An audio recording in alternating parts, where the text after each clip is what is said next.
बिस्मिल्लाहिर्रहमानिर्रहीम अस्सलाम वालेकुम। उम्मीद है आप सब खैरियत से होंगे। वेलकम करता हूं आपको अपने चैनल मोहम्मद यासिर जॉब दुनिया में। दोस्तों, आज ईएमई कॉलेज रावलपिंडी में कुछ टीचिंग और नॉन टीचिंग स्टाफ की ज़रूरत है, तो उस पर मुकम्मल डिटेल से बात करेंगे कि कैसे अप्लाई करना है, फ़ॉर्म कहां से डाउनलोड करना है, वो फॉर्म आपको मैं दिखाऊंगा, उसको फ़िल कैसे करना है, एलिजिबिलिटी क्राइटेरिया क्या है, कौन कौन सी असामियाँ आई हुई हैं, तालीम कितनी चाहिए, इसमें कुछ टीचिंग स्टाफ है और कुछ नॉन टीचिंग स्टाफ है, तो मुकम्मल डिटेल से बात करेंगे। तो लास्ट तक आप मेरे साथ जुड़े रहिए और मेरा चैनल सब्सक्राइब कीजिए ताकि रोज़ाना जो भी मैं अपने चैनल पर लेटेस्ट गवर्नमेंट और प्राइवेट जॉब्स अपलोड करता हूं वो आपको बर वक्त मिलती रहें। तो चलिए, सबसे पहले मैं आपको इनकी एडवर्टाइजमेंट दिखा देता हूँ। तो दोस्तों, मैंने आपके सामने इनकी एडवर्टाइजमेंट ओपन कर ली हैं। ये जो जॉब्स हैं, ये college of electrical and mechanical engineering Rawalpindi के लिए इनको मुस्तकिल बुनियादों पर पाकिस्तान के शहरियत रखने वालों कुछ अफराद की ज़रूरत है। तो हम पहले असामियाँ देख लेते हैं। असामियाँ इसमें जो हैं ये 7 किस्म की मुख्तलिफ़ असामियाँ हैं, जिनमें से सिविलियन इंस्ट्रक्टर है, लेबॉर्ट्री टेक्नीशियन है, लेबॉर्ट्री असिस्टेंट है, कारपेंटर है, एमटी ड्राइवर है, चौकीदार है और सेंट्री वर्कर है। तो इसकी मुकम्मल डिटेल देखते हैं क्या क्या है। नंबर 1 से हम स्टार्ट करते हैं। पहली जो है असामी सिविलियन इंस्ट्रक्टर की है। इसके लिए बीपीएस जो स्केल रखा हुआ है 9 स्केल रखा हुआ है। ये एक ही असामी है और ये मेरिट पर होगी। पूरे पाकिस्तान से कोई भी इसमें अप्लाई कर सकता है। इसके लिए जो तालीमी काबिलियत रखी गई है वो आपके पास बीएससी होनी चाहिए फिज़िक्स या केमिस्ट्री में और मुताल्लिका शोबे में आपको महारत हासिल हो। इसमें जो इजाफ़ी काबिलियत और तजर्बा लिखा हुआ है वो ये है कि मुताल्लिका शोबे में कम अज़ कम आपका 3 साल का जिसका तजर्बा होगा, ऐसे शख्स को तरजीह दी जाएगी। नंबर 2 पर है लेबॉर्ट्री टेक्नीशियन। इसका भी स्केल जो है वो 9 रखा हुआ है और इसमें असामी की तादाद एक ही है और ये जो कोटा है ये सिंध शहरी के लिए है। इसमें जो तालीमी काबिलियत है वो एफएससी या मैट्रिक में बमा साइंस और मुताल्लिका शोबे में महारत रखता हो। इसके लिए जो इजाफ़ी काबिलियत और तजर्बा रखा हुआ है वो भी 3 साल का डिप्लोमा लेबॉर्ट्री में होना चाहिए। किसी टेक्निकल इंजीनियरिंग लेबॉर्ट्री में 5 साल का तजर्बा भी होना चाहिए, तो ऐसे अफराद को ये तरजीह देंगे। नंबर 3 पर है लेबॉर्ट्री असिस्टेंट। इसका स्केल 5 रखा हुआ है और ये एक ही असामी है और ये असामी लोकल के लिए यानी रावलपिंडी के रिहायशियों के लिए है। तो इसमें आपके पास मैट्रिक होना चाहिए और उसके साथ साइंस लेबॉर्ट्री का तजर्बा होना चाहिए। लेबॉर्ट्री में काम का 2 साल का तजर्बा और बीएससी वाले को तरजीह दी जाएगी इसमें लेबॉर्ट्री असिस्टेंट में। नंबर 4 पर है कारपेंटर। इसका 4 स्केल रखा हुआ है और इसमें एक ही असामी की तादाद है और ये लोकल के लिए है और इसमें जो तालीमी काबिलियत है वो आपकी प्राइमरी सिर्फ मांगी गई है और इसमें तजर्बा में ये लिखा हुआ है कि लकड़ी के काम का 3 साल तजर्बा रखने वाले अफराद को तरजीह दी जाएगी। ये तो कुछ टेक्निकल सीट थी जिसकी हमने बात की है। अभी कुछ नॉन टेक्निकल स्टाफ की हम बात करते हैं। उसमें नंबर 5 पर है एमटी ड्राइवर। इसका स्केल 4 रखा हुआ है और इसकी एक ही असामी है और असामी लोकल पिंडी वालों के लिए है। इसमें तालीमी काबिलियत प्राइमरी चाहिए और आपके पास ड्राइविंग लाइसेंस होना चाहिए। तजर्बे में ये लिखा हुआ है कि एचटीवी ड्राइविंग लाइसेंस और उसके साथ 5 साल का तजर्बा रखने वाले अफराद को तरजीह दी जाएगी। नंबर 6 पर है चौकीदार।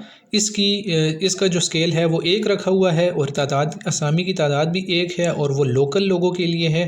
तालीमी काबिलियत प्राइमरी मांगी हुई है और इसमें जो रिटायर्ड फ़ौजी हजरात हैं और इजाफ़ी तालीम व काबिलियत रखने वाले हैं उनको तरजीह दी जाएगी। नंबर 7 पर सेंट्री वर्कर है। इसका भी एक ही स्केल रखा हुआ है और असामियों की तादाद 2 है और वो दोनों लोकल के लिए हैं और ये जो इसकी तालीमी काबिलियत प्राइमरी है और सफाई के काम में उसको 5 साल का तजर्बा रखता हो, तो ऐसे शख्स को ये तरजीह देंगे। तो ये कुछ सीट्स थी जो मैंने आपको टेक्निकल स्टाफ और नॉन टेक्निकल स्टाफ था वो मैंने आपकी इसकी डिटेल आपको बता दी। अब इसमें हम अप्लाई करने का तरीका सीखते हैं कि इसमें अप्लाई आपने किस तरह करना है। मैं आपको अभी एक फॉर्म दिखाऊँगा, वो आपने इनकी वेबसाइट्स आप जाएंगे, लिखेंगे गूगल के ऊपर jobs in EME Rawalpindi application form, तो वहाँ से भी आप डाउनलोड कर सकते हैं। नहीं तो आप मेरी डिस्क्रिप्शन में वहाँ पर मैं लिंक दे दूँगा इस फॉर्म की, तो वहाँ से भी आप इसको डाउनलोड कर सकते हैं। मैं आपको अभी दिखा भी देता हूँ। तो ये लिखा हुआ है नोट में कि मुकर्रर मेयाद पर पूरा उतरने वाले उम्मीदवार जो हैं वो इस फॉर्म के साथ जो है अपने तालीमी असनाद, डोमिसाइल, तजर्बे का सर्टिफिकेट, कौमी शनाख्ती कार्ड की तस्दीक शुदा नकूल, 2 अदद पासपोर्ट साइज़ तस्वीर, 15 दिन के अंदर अंदर जो है वो इनके एड्रेस को इनके एड्रेस में आपको दिखा देता हूँ। उनके दफ्तर में जो है वो 15 दिन के अंदर अंदर पहुँच जानी चाहिए, यानी 10 तारीख से 10 नवंबर से पहले पहले जो है इनके दफ्तर में, ठीक है। नंबर 2 पर ये लिखा हुआ है, ख़वातीन माजूर अफराद अक़लियत को कोटा सिस्टम के मुताबिक असामियों की दस्तावेज़ी की सूरत में भर्ती किया जाएगा। माजूर अफराद मेडिकल बोर्ड से तस्दीक शुदा सर्टिफिकेट जो है अपने जो उनका जो सर्टिफिकेट होता है, उनका माजूरी का सर्टिफिकेट होता है, वो आप अपने एप्लीकेशन फॉर्म के साथ लगाकर लाजमी सेंड करें। नंबर 3 पर यह है कि जो सरकारी लोग अगर इसमें अप्लाई करना चाहते हैं तो वो अपने इदारे से NOC लेकर अप्लाई करें। नंबर 4 पर यह है कि उम्मीदवार दरख्वास्त पर अपना मोबाइल नंबर लाजमी लिखें, क्योंकि वो आपसे फिर उसी नंबर पर आपको टेस्ट इंटरव्यू के लिए अगर बुलाएंगे तो उस नंबर पर कॉल करेंगे, तो ऐसा नंबर लिखें जो आपका ऑन हो और काम करता हो। नंबर 5 पर यह है, इसकी कुछ फ़ीस है। 1 से 4 तक जो स्केल है उसके लिए कोई फ़ीस नहीं है, ठीक है।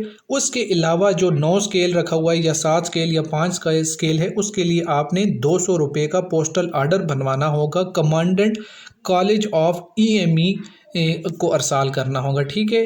200 रुपये का पोस्टल आर्डर जो है बनाम कमांडेंट कॉलेज ऑफ E&ME अरसाल करें, ठीक है। आपने इसके नाम पर 200 रुपये का पोस्टल आर्डर बनवा कर अपने डॉक्यूमेंट्स के साथ लगाकर सेंड करना होगा। और इसमें जो उम्र की हद है वो 18 से 30 साल वाले अफराद अप्लाई कर सकते हैं, लेकिन कुछ जो है नीचे और बातें भी लिखी हुई हैं कि जो है उम्र की रियायत किन को मिलेगी। सिंध, दही, बलूचिस्तान, आज़ाद कश्मीर, गिलगित बल्तिस्तान और कबाइल के लोगों के लिए 3 साल की रियायत है। माजूर अफराद के लिए 10 साल की रियायत है। वज़ीर-ए-आज़म इमदादी पैकेज के तहत जो भर्ती हुए थे उनको 5 साल की जो है वो रियायत है। रिटायर्ड फ़ौजी हज़रात के लिए 15 साल की वो है रियायत दी हुई है। हाजिर सर्विस मुलाजमीन, ऐसे मुलाजमीन जिनके कंट्रैक्ट या मुसलसल 2 साल हो गए हैं, तो उनको 10 साल की रियायत दी जाएगी। आखिर में ये है कि दरख्वास्त गुजार टेस्ट और इंटरव्यू के वक्त जो है आप अपने साथ अपने ओरिजिनल डॉक्यूमेंट जितने भी हैं आपके वो साथ लेकर आने हैं, और आपको टेस्ट इंटरव्यू के लिए कोई TA नहीं दिया जाएगा। आपने जो है ये अपने डॉक्यूमेंट जो है ये नीचे जो एड्रेस लिखा हुआ है, lieutenant colonel AAANQMG college of electrical and mechanical engineering Peshawar road Rawalpindi, और इनका टेलीफोन नंबर भी लिखा हुआ है। इस एड्रेस पर आपने अपने ये सारे डॉक्यूमेंट्स सेंड करने हैं। तो ये मैंने आपको मुकम्मल डिटेल में असामिया, technical staff, non technical staff, जो असामिया थी उनकी डिटेल भी बता दी, और इसमें अप्लाई कैसे करना है वो भी मुकम्मल दिखा दिया आपको। अब मैं आपको इनका फॉर्म दिखा देता हूँ कि इस तरह का फॉर्म होगा जो आपने फिल करना होगा।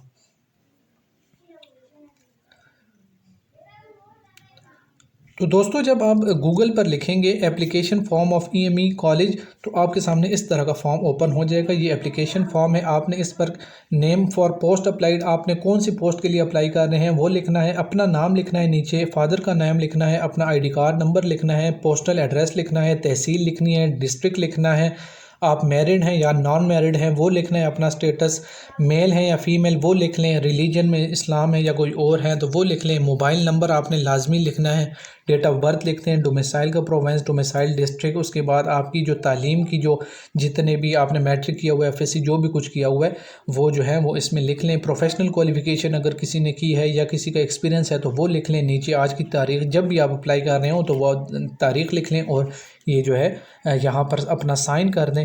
तो इस फॉर्म के साथ अपने सारे डॉक्यूमेंट्स अटैच करके इनके एड्रेस को भेज दें।